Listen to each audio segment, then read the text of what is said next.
problems are solved!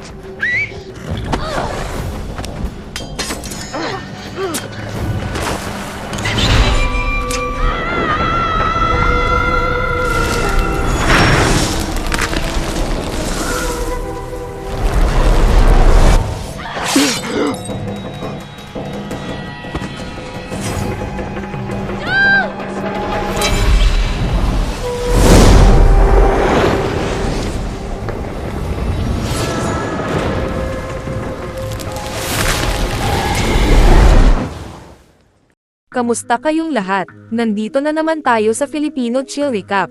At ngayon, pag-uusapan natin ang adventure action, science fiction film na tinatawag na Prince of Persia, The Sands of Time. Maghanda na kayo dahil sa mga spoilers na darating. Minsan, sa imperyong tinatawag na Persia, namuno ang hari ng Persia na si Shahraman kasama ang kanyang kapatid na si Nizam batay sa prinsipyo ng katapatan at pagkakapatiran. May 2 anak si Shahraman na nagbibigay sa kanya ng labis na saya, ngunit may mas malaking plano ang mga Diyos para sa kanya. Isang araw, isang batang lalaki na nagngangalang Bis ang nagdulot ng pagkakabagsak ng isang gwardya ng hari mula sa kanyang kabayo. Dadalhin upang parusahan, isang batang lalaki na si Destan ang sumigaw sa kanila na itigil ito at tinulungan si Bis na makatakas. Habang nagtatago si Bis, niloko ni Destan ang mga gwardya na sundan siya sa mga bubong, ngunit sa huli ay nahuli rin siya. Nang isang gwardya ay malapit ng putulin ang kanyang braso, biglang lumitaw ang hari.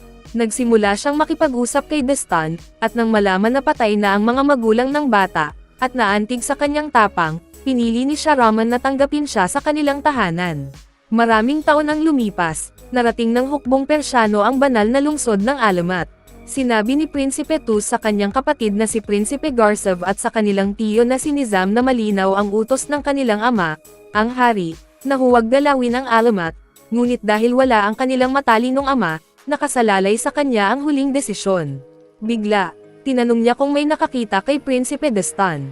Sa isang lugar sa mga sundalo, naglalaro si Destan, nang sigaw ng isang gwardya na kailangan siya para sa konseho ng digmaan.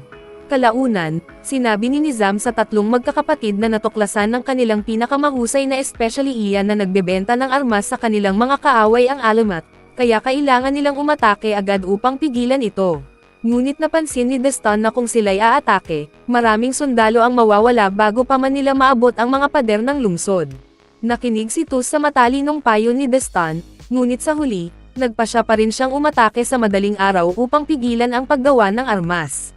Sa madaling araw, nakita ni Prinsesa Temina ng Alamat kung paano umatake ang hukbong Persyano. Sa ibang lugar, tinanong ng kaibigan ni Destan na si Bis kung bakit ginagawa nila ito muli, at ipinaliwanag ni Destan na maiiwasan nila ang malawakang pagpatay kung makakapasok sila sa gilid ng lungsod. Umakyat si Destan sa pader sa tulong ng kanyang mga kaibigan, at tinulungan din niyang umakyat ang kanyang mga kasama.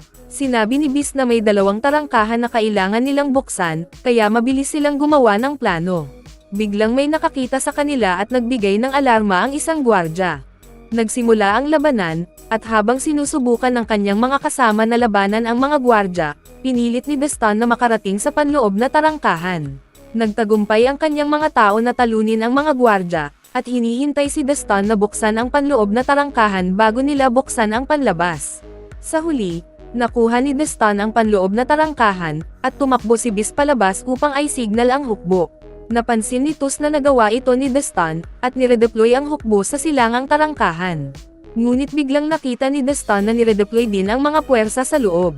May nakita siya at naisip ang isang ideya. Tinali niya ang lubad sa isang scaffolding, at tumalon pababa kasama ang lubad, ikinabot ito sa isang pabigat, at binitiwan. Bumagsak ang scaffolding na may langis, at hinarang ni Destan ito gamit ang isang sulo. Ilang sandali lang, dumating ang hukbong Persyano. Samantala sa kastilyo, pumili si Prinsesa Temina ng isang bagay, at sinabi sa isang sundalo na alam niya ang dapat gawin nito. Papunta si Destan at ang kanyang mga kapatid sa palasyo nang biglang lumitaw ang sundalong pinagkatiwalaan ng prinsesa ng isang item. Nakipaglaban si Destan sa kanya, at pagkatapos ng ilang mabilis na galaw, nahulog ang item mula sa sundalo. Nagtagumpay si Destan na patagilid ang sundalo at kinuha ang item, na isang napakagandang daga. Sumugod sina Nizam at ang 2 kapatid sa mataas na tore, at sinubukang patayin ng prinsesa si Garcev, ngunit nahadlangan. Ipinilit ni Nizam na ipakita niya kung saan ginagawa ang lahat ng armas, ngunit ipinaliwanag niya na wala silang ginagawa. Dumating si Destan, at napansin niyang hawak niya ang daga. Sa huli ng araw, habang nag-uusap sina Tus at Destan, napansin ni Tus ang daga at pinuri ang ganda nito. Lumitaw si Nizam, sinasabi na darating na ang kanilang ama. Sa kastilyo, sinaway ni Hari Shahraman si Tus dahil umatake siya sa alamat ng walang ebidensya ng pagtataksil ng lungsod.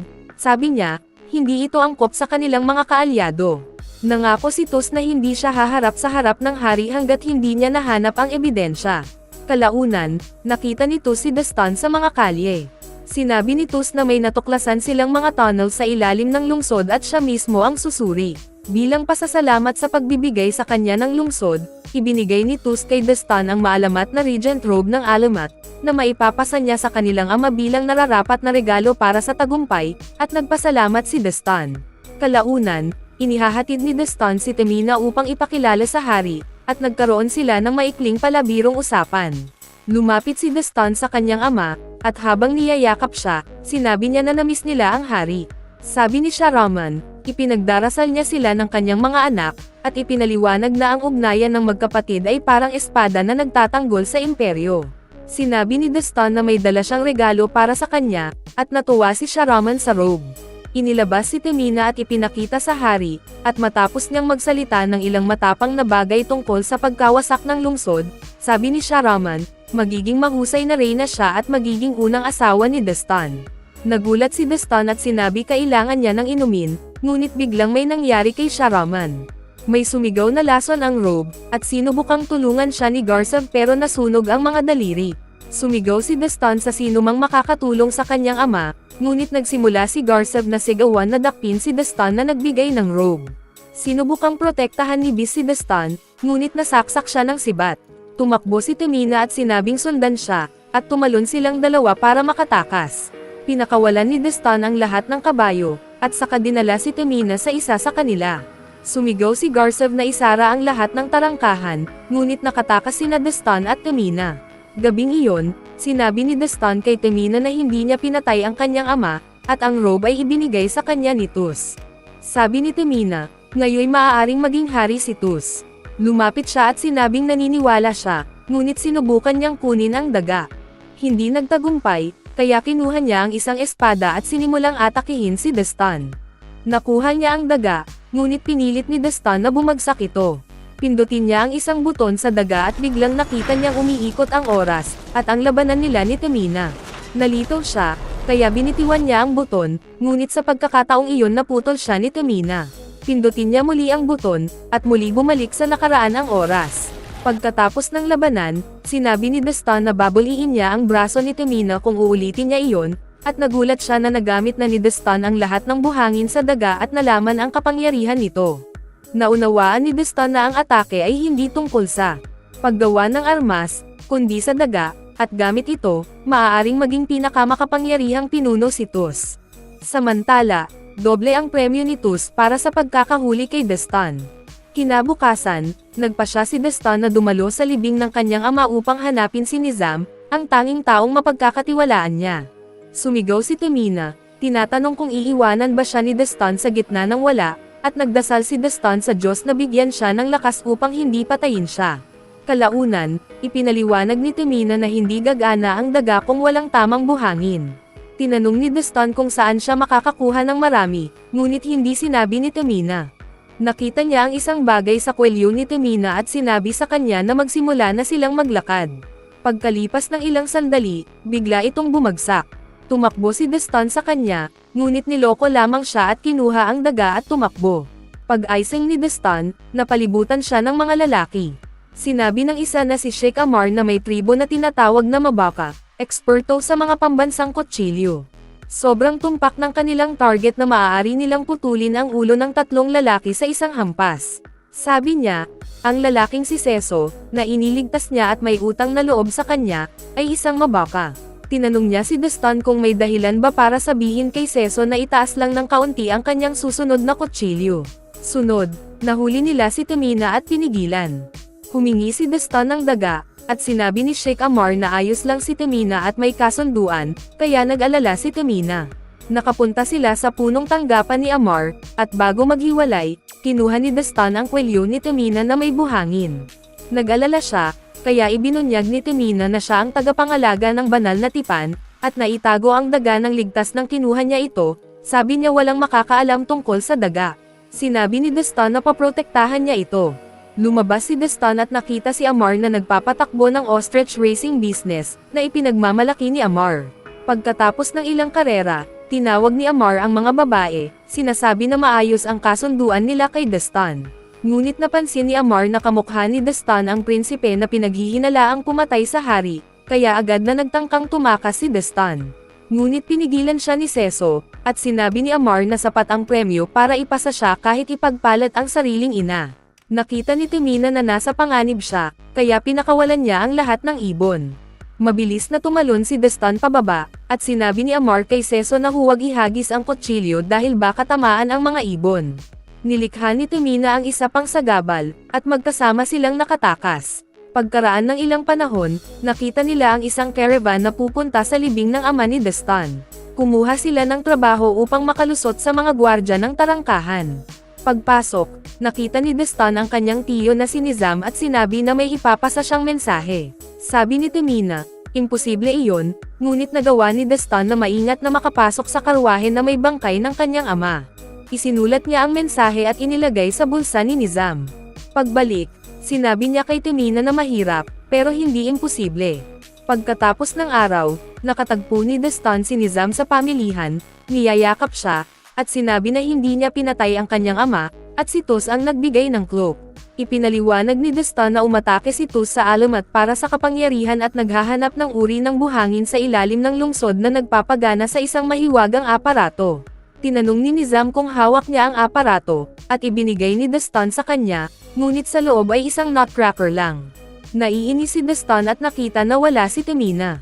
Nang lumingon siya, napansin niyang nasunog ang mga kamay ni Nizam, at ipinaliwanag ni Nizam na nangyari iyon nang subukan niyang tanggalin ang cloak mula sa kanyang ama. Nagsimulang mag-isip si Destan at tinanong si Nizam kung ilang beses na ikwento ni Shahraman kung paano siya nailigtas ni Nizam mula sa leon noong sila'y bata pa. Sabi niya paborito niyang kwento iyon. Biglang may narinig si Destan na palaso, kaya tumakbo siya habang lumilipad ang mga palaso. Lumabas siya sa lugar, kung saan naghihintay ang mga sundalo, at kailangan niyang makipaglaban upang makalabas. Ngunit bago siya makatakas, lumitaw si Garcev, tinatawag siyang mamamatay tao. Sinabi ni Destan na hindi niya pinatay ang ama, at muling nakatakas, umaakyat sa bubong habang tumatakbo mula sa mga mamamana at iba pang sumusunod sa kanya. Tumalon siya sa isang gusali kung saan maraming babae, at nakatakas muli. Kalaunan, sinabi ni Nizam kay Prinsipe Tus na pupunta si Destan upang patayin siya. Tinanong ni Tus kung sinusubukan ni Destan ang trono, at sinabi ni Nizam siguro oo, kaya kailangan nilang tiyakin na hindi makakabalik si Destan. Ngunit gusto ni Tus ng pampublikong paglilitis upang igalang ang batas. Kinabukasan, dumating si Nizam sa lungga ng mga Hassasin, kung saan nakipagkita siya sa lider nila upang umutos ng pagpatay kay Prinsipe Destan. Samantala, hinahanap ni Destan si Tamina. Sa wakas, nakita niya ito at sinabing manahimik dahil malapit ang Persian patrol. Ipinaliwanag ni Destan na hindi si Tus ang pumatay sa kanyang ama, kundi si Nizam. Nasunog ang mga kamay ni Nizam, ngunit dahil hindi niya hinalo ang cloak para iligtas ang ama noong selebrasyon, dapat hawak niya ito noon.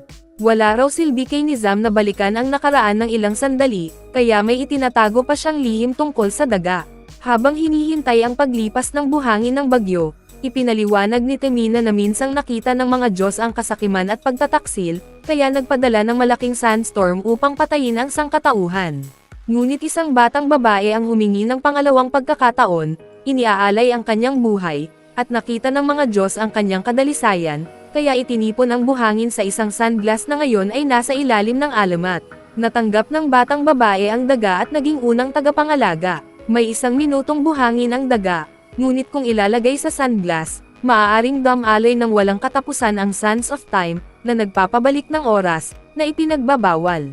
Sinabi ni Destan na minsang nailigtas ni Shahraman ni Nizam mula sa leon noong sila'y bata pa. Gusto sigurong balikan ni Nizam ang nakaraan at palitan ang nangyari, pabayaan mamatay ang ama upang siya maging hari habang buhay.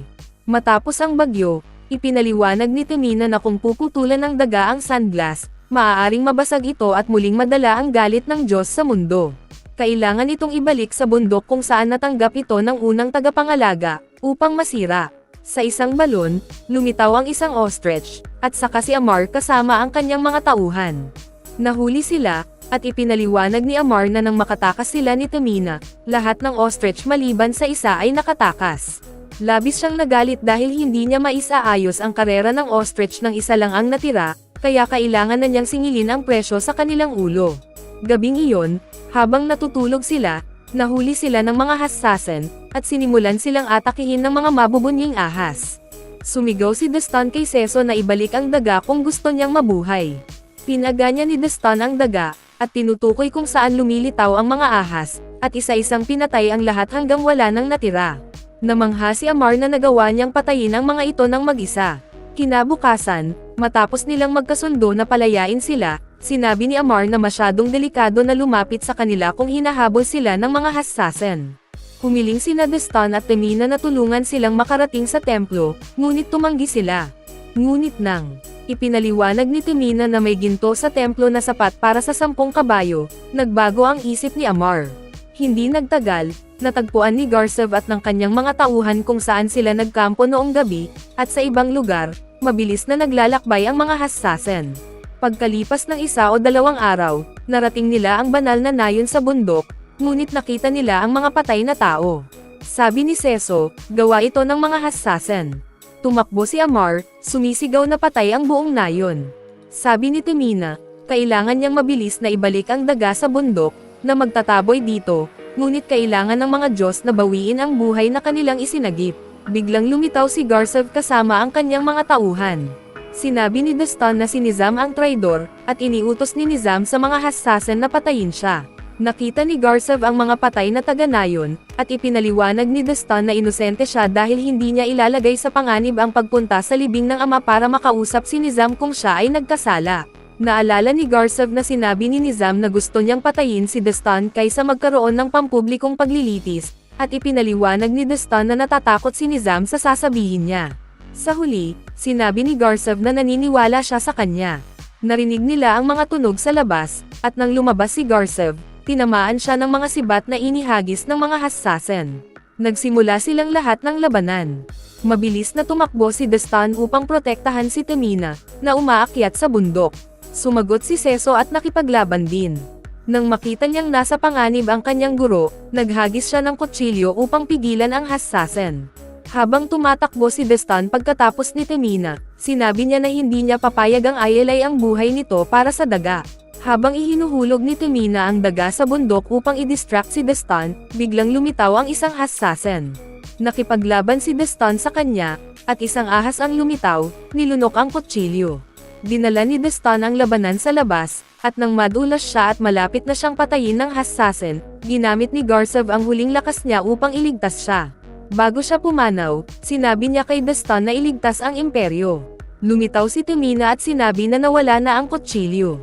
Sa ibang lugar, kinuha ng lider ng hassasin ang kutsilyo mula sa ahas at iniabot kay Nizam.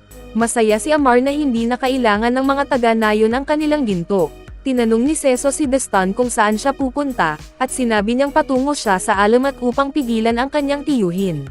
Natawa si Amar, sabi niya hindi siya sasama, ngunit nahikayat ni Seso na tumulong.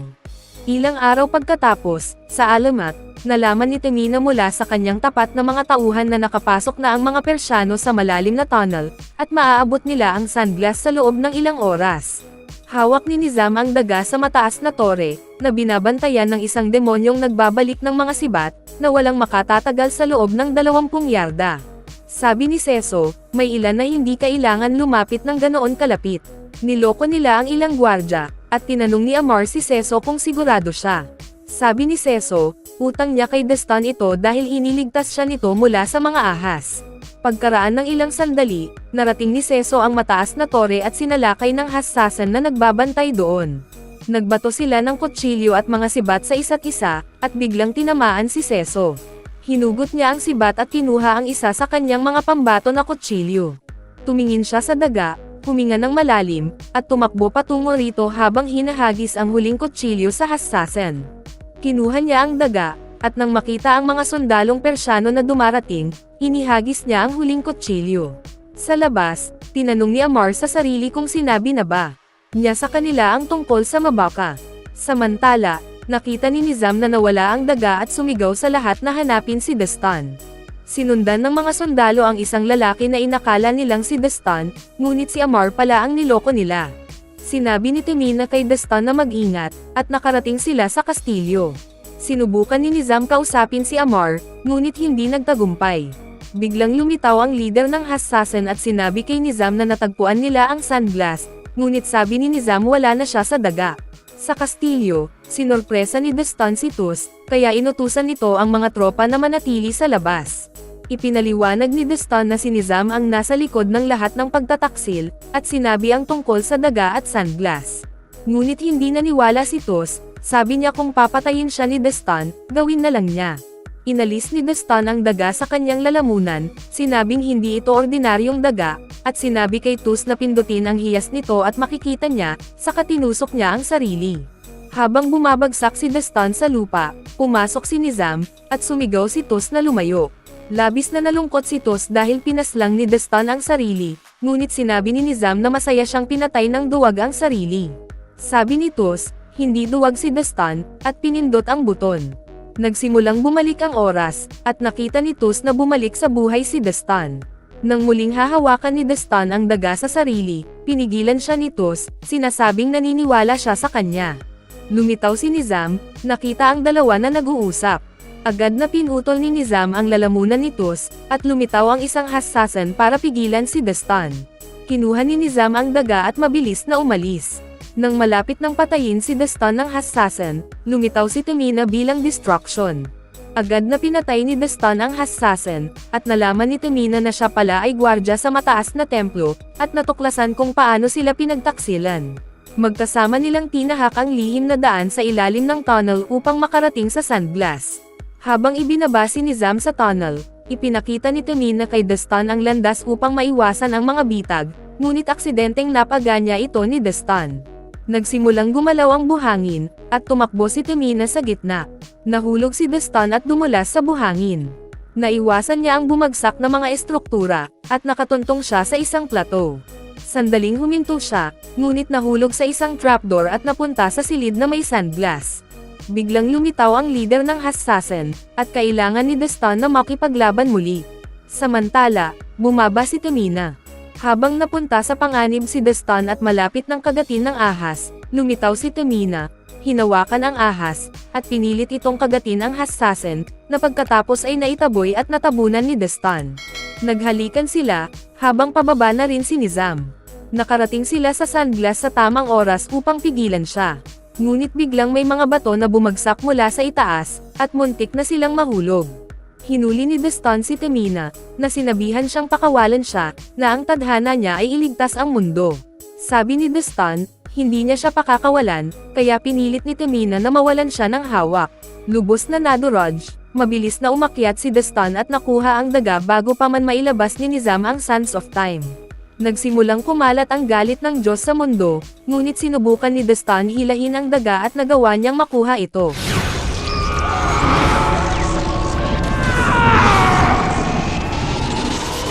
Ilang sandali lang, nakita niya ang sarili niyang hawak ang daga, at biglang lumitaw ang kaibigan niyang si Bis. Sabi ni Bis, tapos na ang laban, nakuha na nila ang alamat.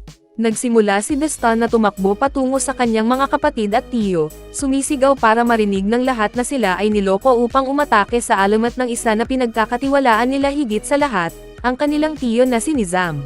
Sabi ni Nizam, nawalan na ng bait si Dastan dahil sa matinding laban at sa mainit na araw, at natatawa ang mga tao. Patuloy si Dastan, sinasabing ang di umano'y especially iyan na nakakita ng armas ay inupahan ni Nizam upang lokohin sila, at sinabing hindi kailanman magiging hari si Nizam dahil kulang siya sa puso, na ikinainis ni Nizam. Lumiko si Dastan kay Tus, hinihiling na gawin ang tama at pakinggan ang kanyang puso. Lumapit si Nizam kay Tus at sinabi na nawalan na ng bait si Dastan at nagsisinungaling. Sabi ni Tus, Alam ng especially Iya ang katotohanan, kaya sumigaw siya sa kanyang mga tauhan na hanapin ang especially Iya. Naiintindihan ni Nizam na hindi siya makakatakas sa sitwasyong ito, kaya hinugot niya at ng kanyang mga tauhan ang kanilang mga espada at sinimulan ang pag-atake kay Destan. Gamit ang kanyang husay, natalo ni Destan ang lahat at nahulog ang kanyang tiyo. Sinabi ni Destan na mayroon siyang lahat ng maaaring pangarapin ng isang tao, ngunit malinaw na hindi iyon sapat para kay Nizam. Habang pinapalampis niya ang buhay ng tiyo, sinubukan itong saksakin ni Nizam, ngunit lumitaw si Tus at pinigilan siya, pinatay si Nizam sa lugar. Sunod, humingi ng tawad si Tus kay Temina, dahil naloko siya upang umatake sa kanyang lungsod, at sinabi na magiging kapakipakinabang sa parehong bansa kung sila ay mag-iisang bansa sa pamamagitan ng kasal, kay Temina at kay Destan, ang tagapagtagumpay at tagapagligtas ng kanyang lungsod. Sabi ni Destan, wala siyang oras upang maghanda ng regalo, kaya ibinalik niya ang nararapat na kanya na. Naglakad sila, at tinanong niya kung paano siya magtitiwala sa lalaking pumasok sa kanyang lungsod. Sabi ni Destan na natagpuan niya ang bagong tadhana ng kanyang buhay, na medyo nakakatawa kay Temina dahil kamakailan lang ay inatake niya ang lungsod at kakaunti lamang ang oras para magbago, ngunit hinihiling niya na bigyan siya ng pagkakataon, sinasabi na inaasahan niya ang araw na makikilala nila ng mabuti ang isa't isa. Bago tayo magtapos ay isa-shoutout muna natin si Tiffany Avellino, Dennis Balms, Dark Miro, Carmela Fesarit, Rafi Desen, Riza Zen Gonzalez, Angela Gale from Davao City, Yace TV from Malabon City, Jerzen Egmilan from Sayagao Island, John G. Joseph Lee from Calamba Laguna, Jesny Vergara from POV Corpus Masbate City, Rachel Olevar Love Lawrence Santiago from Maligay Pasay City, at Riquela Manalo from Tondo Manila Masikap Street. Mag-subscribe na kung hindi ka pa nakasubscribe, pindutin na rin ang notification bell at like button para sa marami pang movie recap katulad nito, at mag-iwan ng comment down below. And as always, thank you for watching.